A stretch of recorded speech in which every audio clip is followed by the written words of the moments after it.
लोग कैसे हैं? 2-3 दिन वीडियो डालने में देरी हुई क्योंकि काफ़ी इमरजेंसी थी, लेकिन अब आपको रेगुलर वीडियोस मिलता रहेगा। तो आज आपको हम बायोलॉजी का क्वेश्चन आंसर करवाने जा रहे हैं। केमिस्ट्री का क्वेश्चन आंसर तो आपको मिल ही चुका है।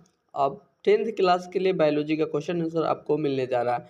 तो फर्स्ट क्वेश्चन आपका है फर्स्ट चैप्टर बायोलॉजी का। ये एनसीईआरटी बुक के अंदर का सवाल है।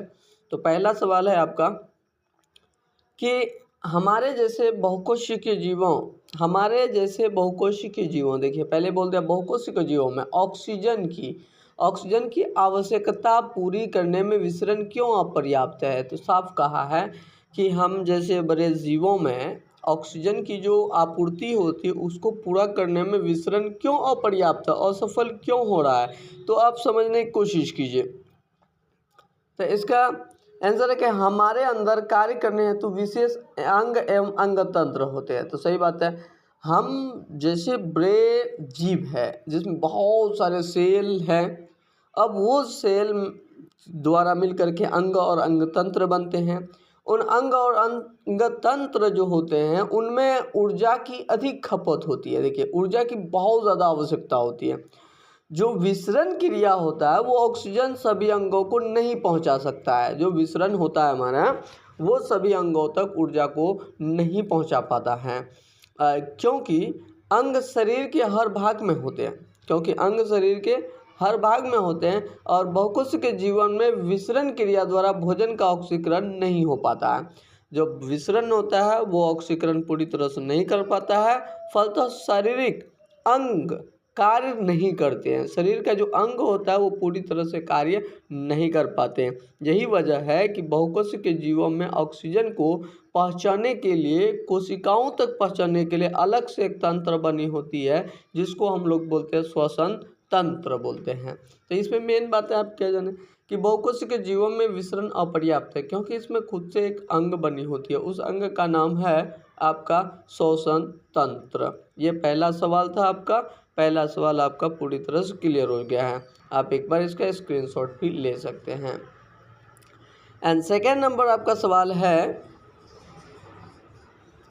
कि कोई वस्तु सजीव है। साफ कहा है कि कोई वस्तु आपका सजीव है, इसका निर्धारण करने के लिए आप किस मापदंड का उपयोग करेंगे। तो आप स्पष्ट रूप से समझिए, कोई भी वस्तु सजीव हो या निर्जीव हो आप उसको किस तरह से पता चलते हैं, उसका कुछ लक्षण होगा, उन लक्षण को आप जानने की कोशिश कीजिए। तो देखिए कोई भी वस्तु बिना किसी बाह्य शक्ति के गति करती है।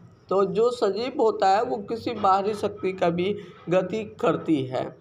तो और अगर कोई बिना बाहरी शक्ति का अगर वो गति कर रहा तो मतलब वो वस्तु जीवित है, हमारा मतलब चल रहा है। जैसे आदमी बिना बाहरी शक्ति का चल रहा है।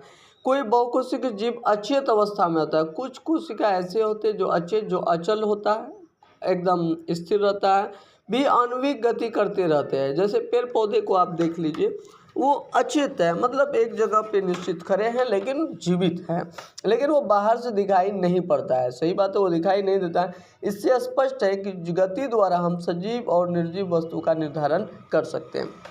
सिंपल, जो चीज़ गति करेगा, वृद्धि करेगा, जिसमें विकास होगा, जो श्वसन लेगा, जो सृजन करेगा, वो सारा हो गया जीवित। जो नहीं कर पाता है वो मृत है। जैसे बांस हो गई, कच्चा फटा हुआ बांस, लकड़ी, ईंटा, पत्थर, ये सारा हमारा निर्जीव में आ जाए। मनुष्य, कुत्ता, बिल्ली, पेड़ पौधे, ये सब जो लगा हुआ है वो जीवित होता है। इस तरह हम सजीव और निर्जीव का निर्धारण कर सकते हैं।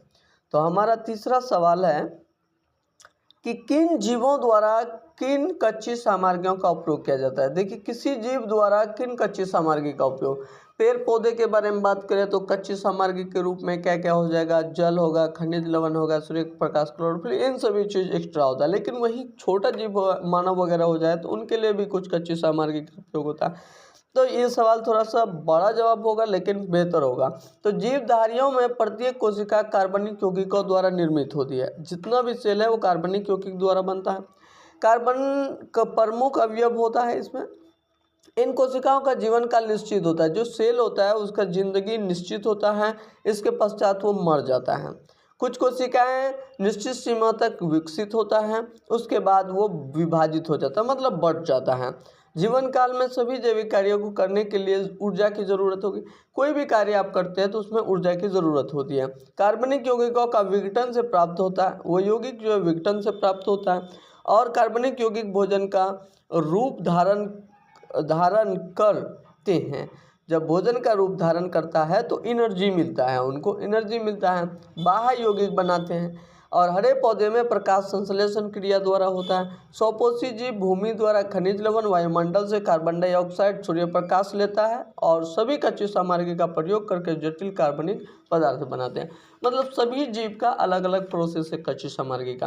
वही पेड़ पौधा का खनिज लवण लिया, वायुमंडल से कार्बन डाइऑक्साइड लेगा, सूर्य प्रकाश लेगा, कच्ची सामग्री के रूप में होगा। आदमी सब अलग तरीके से करेगा, जानवर, हर जीव का अलग अलग प्रोसेस, उन्हीं प्रोसेस को बताया गया है यहाँ पे।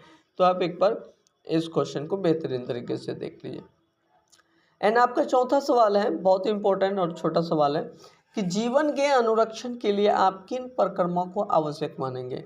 देखिए साफ कहा आपको कि जीवन के अनुरक्षण के लिए, जिंदगी को सुरक्षित करने के लिए, उनको सुरक्षा देने के लिए कौन कौन सा प्रक्रम को आप अपनाएंगे या आवश्यक मानेंगे।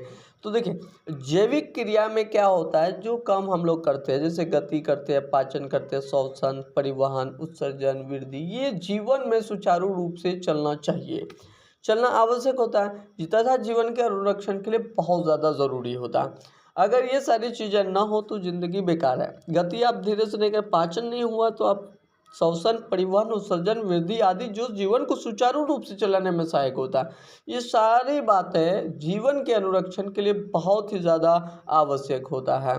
ये सारी बातें बहुत ज़्यादा आवश्यक होता है। एंड अगला आपका नेक्स्ट सवाल है, स्वपोषी पोषण तथा विषमपोषी पोषण में क्या अंतर। बहुत ज़्यादा इंपॉर्टेंट सवाल है ये आपका, बहुत ही ज़्यादा इंपॉर्टेंट। स्वपोषी पोषण बोला और एक बोला विषमपोषी पोषण, मतलब ये दोनों अंतर जो है बहुत ज़्यादा इंपॉर्टेंट। इन सवाल को आप हर तरीके से कॉन्सेप्ट के साथ समझने की कोशिश कीजिए। तो स्वपोषी पोषण पहला कहता है कि ये हरे पौधे में होता है और ये पोषण कीटों जंतुओं में होता है। विषमपोषी जो है वो कीट में होगा, जंतु में होगा, जबकि स्वपोषी पोषण सिर्फ हरे पौधे में ही पॉसिबल है। एंड दूसरा नंबर आपका है, एक अंतर तो हो गया आपका। दूसरा अंतर है कि ये पोषण कार्बन डाइऑक्साइड, जल, कार्बनिक पदार्थों का निर्माण करता है। मतलब कार्बन डाइऑक्साइड होगा, जल होगा, ये दोनों मिल करके कार्बनिक पदार्थ का निर्माण करेगा। लेकिन जंतु में भोजन है तो पौधा चाहिए या शाकाहारी प्राणी चाहिए, ये दोनों चीज़ों में से कोई एक चाहिए पोषण के लिए। स्वपोषण में तो कार्बन डाइऑक्साइड चाहिए, जल चाहिए, लेकिन परपोषण में क्या होता है, पौधे चाहिए या तो शाकाहारी चाहिए, मतलब दूसरे पर डिपेंडेंट होते हैं। ये दूसरा पॉइंट आपका है।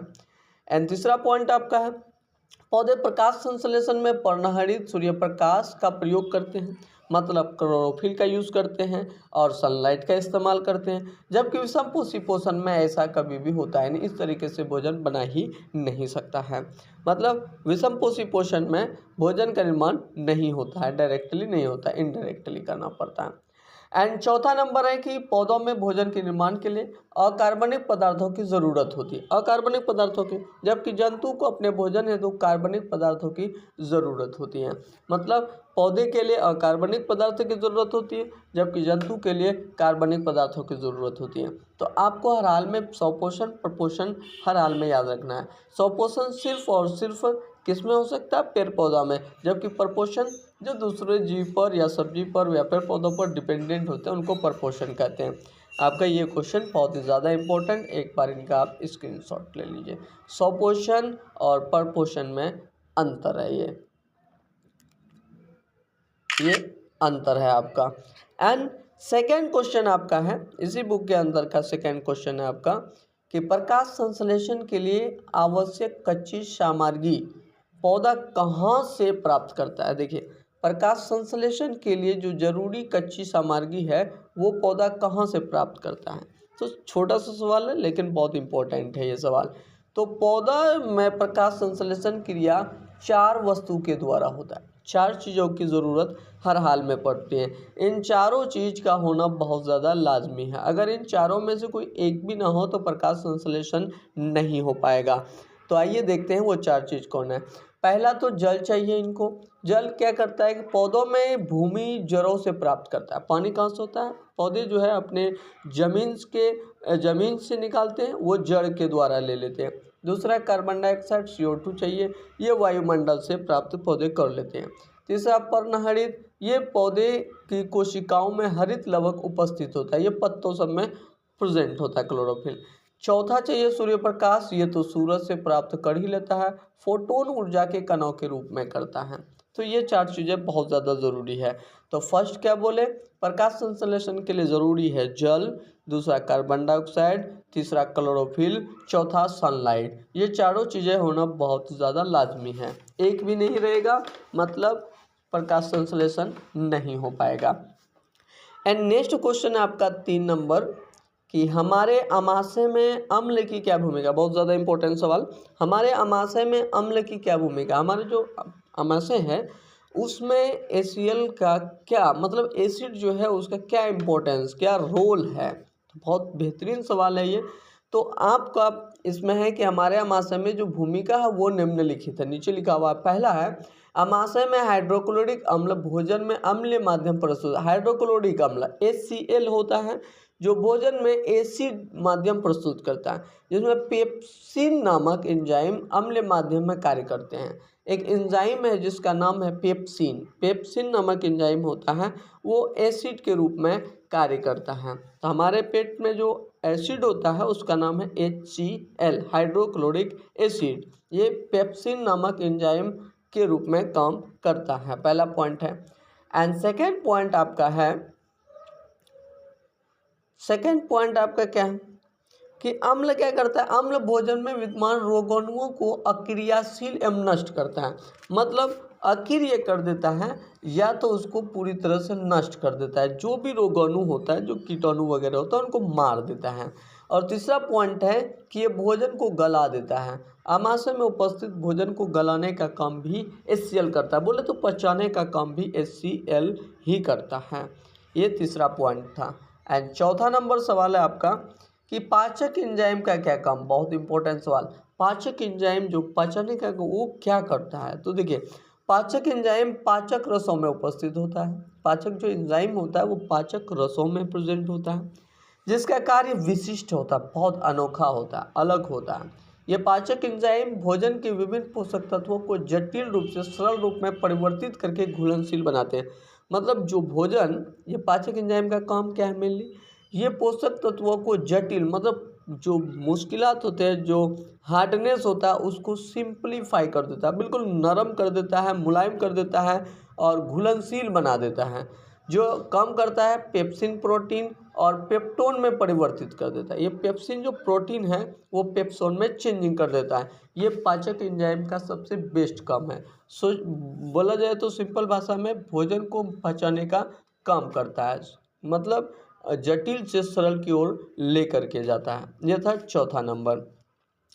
एंड पांचवा नंबर सवाल है आपका कि पचे हुए भोजन को अवशोषित, देखिए पचा हुआ जो भोजन है उनको अवशोषित करना क्षुद्रांश को कैसे अभिकल्पित किया गया। क्षुद्रांश के बारे में बता रहा है कि क्षुद्रांश को कैसे अभिकल्पित किया जाता है।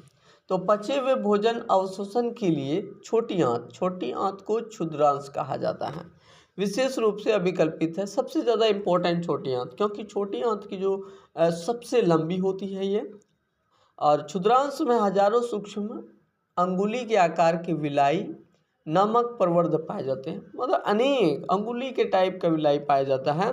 विलाई के कारण क्षुद्रांश की आंतरिक भित्तियां सतही क्षेत्रफल काफ़ी बढ़ जाता है, मतलब उसका सतह काफ़ी एक बढ़ जाता है, जिससे पाचित भोजन का अवशोषण अधिक मात्रा में हो सकता है। क्योंकि बड़ी आंत तो बहुत छोटी होती है और छोटी आंत बहुत बड़ी लंबी होती है, तो इसलिए यहाँ पर कई सारे विलाई भी होती है और यहाँ पर भोजन ज़्यादा से ज़्यादा अवशोषण होता है। ये आपका 5 नंबर सवाल।